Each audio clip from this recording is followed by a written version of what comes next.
Hello. स्वागत है आप सभी का GKRWA स्टडी पर। मेरा नाम निधि। आज के वीडियो में हम डिस्कस करने वाले हैं हिंदी के टॉप 30 ऐसे क्वेश्चन आंसर जो कि सभी परीक्षाओं के लिए महत्वपूर्ण रहेंगे। तो आप लोग वीडियो को शुरू से अंत तक जरूर देखिएगा और 30 में से कितने क्वेश्चन का आंसर आप सही कर पा रहे हैं अपना स्कोर हमें कमेंट बॉक्स में ज़रूर बताइएगा। तो चलिए अब हम शुरू करते हैं फर्स्ट क्वेश्चन से। भाषा शब्द संस्कृत के किस धातु से बना है? बताइए क्वेश्चन नंबर 1 का राइट आंसर क्या होगा? ऑप्शन ए इसका राइट आंसर है। भाषा शब्द संस्कृत के भाष्य धातु से बना हुआ है। भाष्य का अर्थ है बोलना या कहना। इनमें से कौन सा भाववाचक संज्ञा है? बताइए इनमें से कौन सा शब्द जो कि भाववाचक संज्ञा है? देखिए, श्याम व्यक्तिवाचक संज्ञा है, नदी जातिवाचक संज्ञा है, बचपन भाववाचक संज्ञा है। तो ध्यान दीजिएगा, ऑप्शन सी इसका राइट आंसर होगा। जिन संज्ञा शब्दों से किसी प्राणी या पदार्थ के गुण दोष या भाव का बोध हो उसे भाववाचक संज्ञा कहते हैं, जैसे कि ईमानदार और बचपन। निजवाचक सर्वनाम का प्रयोग किस वाक्य में हुआ है? बताइए इनमें से किस वाक्य में निजवाचक सर्वनाम का प्रयोग हुआ है? ऑप्शन डी इसका राइट आंसर होगा। आप भला तो जग भला इस वाक्य में निजवाचक सर्वनाम का प्रयोग हुआ है। जिन सर्वनामों का प्रयोग वक्ता या लेखक अपने लिए करते हैं उन्हें निजवाचक सर्वनाम कहते हैं। वह घर पहुंच गया इस वाक्य में पहुंच गया किस क्रिया का उदाहरण है? बताइए इसका राइट आंसर क्या होगा? ऑप्शन सी इसका राइट आंसर है। वह घर पहुंच गया इस वाक्य में पहुंच गया संयुक्त क्रिया है। भूतकाल के कितने भेद हैं? बताइए भूतकाल के कितने भेद हैं? 6 भेद। भूतकाल के 6 भेद हैं। सामान्य भूतकाल, आसन्न भूतकाल, पूर्ण भूतकाल, अपूर्ण भूतकाल, संदिग्ध भूतकाल और छठवां है हेतुमत भूतकाल। कविता में मुक्त छंद का प्रयोग किसने प्रारंभ किया? बताइए कविता में मुक्त छंद का प्रयोग किसने प्रारंभ किया था? निराला जी ने। कविता में मुक्त छंद का प्रयोग सूर्यकांत त्रिपाठी निराला जी ने किया था। जयशंकर प्रसाद जी की काव्य भाषा कौन सी है? बताइए इसका राइट आंसर क्या होगा?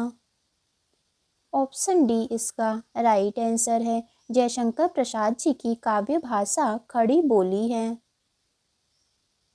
मधुर मधुर मेरे दीप जल में कौन सा भाव व्यक्त हुआ है?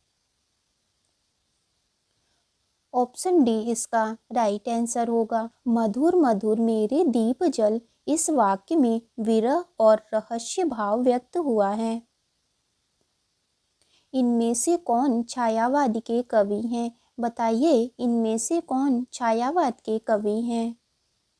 जयशंकर प्रसाद और निराला जी। देखिए छायावाद के कुछ अन्य कवि जैसे कि सुमित्रा नंदन पंत और महादेवी वर्मा भी हैं।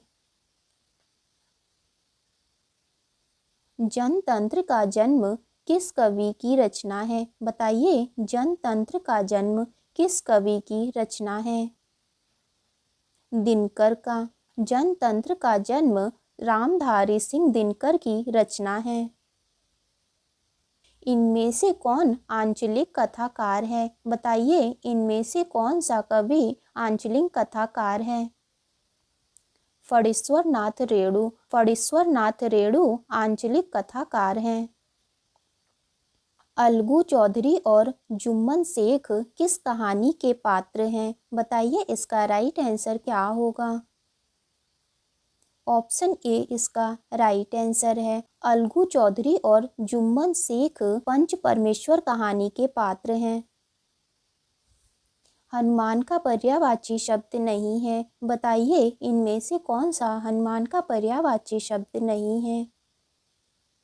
विनायक। विनायक गणेश के पर्यायवाची शब्द हैं, जबकि पवन सूत, अंजनी पुत्र, मारुति ये तीनों हनुमान के पर्यायवाची शब्द हैं। अनुपम का पर्यायवाची शब्द है, बताइए अनुपम का पर्यायवाची शब्द क्या होगा? अद्वितीय। अनुपम का पर्यायवाची शब्द है अद्वितीय। ठन ठन गोपाल का क्या अर्थ है? बताइए ठन ठन गोपाल इसका क्या अर्थ है? कंगाल।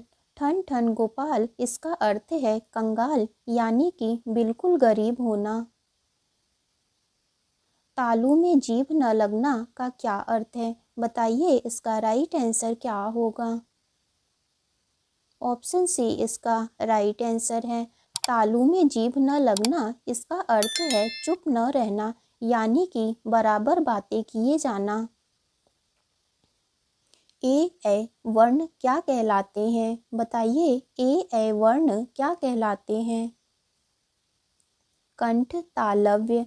ए वर्ण कंठ प्लस तालव्य के माध्यम से बोले जाते हैं। हिंदी शब्दकोश के छ का क्रम किस वर्ण के बाद आता है?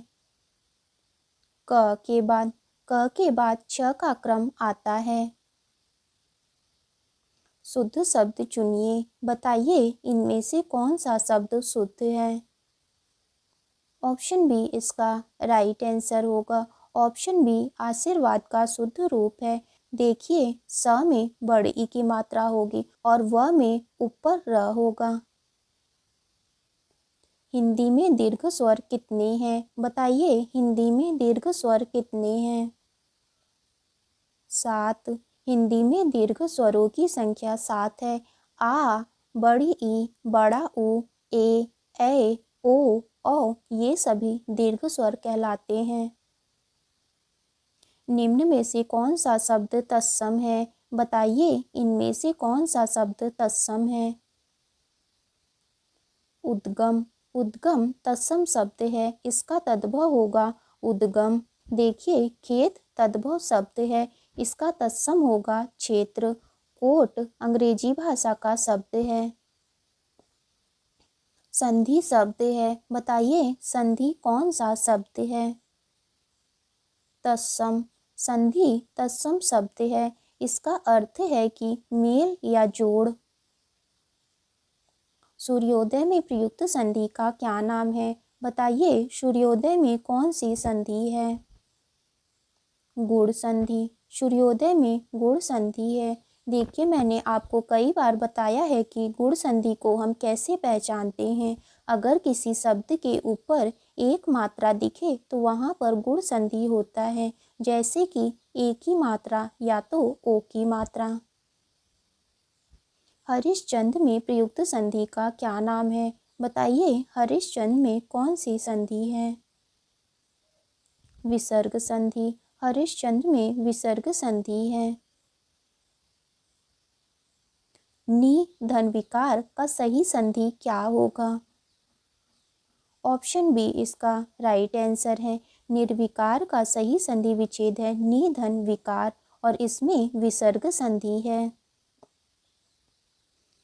प्रिय विशेषण के साथ प्रयुक्त होने वाली संज्ञा नहीं है। बताइए प्रिय विशेषण के साथ प्रयुक्त होने वाली कौन सी संज्ञा नहीं है? बैरी। बैरी का प्रयोग प्रिय विशेषण के साथ नहीं होगा। देखिए विषय के साथ आप प्रिय का प्रयोग कर सकते हैं। कवि के भी साथ प्रिय का प्रयोग होता है। मित्र के भी साथ प्रिय का प्रयोग होता है, जैसे कि प्रिय मित्र, प्रिय कवि, प्रिय विशेष, प्रिय विषय, लेकिन आप प्रिय वैरी नहीं कर सकते। क्रिया का मूल रूप क्या कहलाता है? बताइए क्रिया का मूल रूप क्या कहलाता है? धातु। क्रिया का मूल रूप धातु कहलाता है। अव्यय के कितने भेद हैं? बताइए अव्यय के कितने भेद हैं? 4 भेद।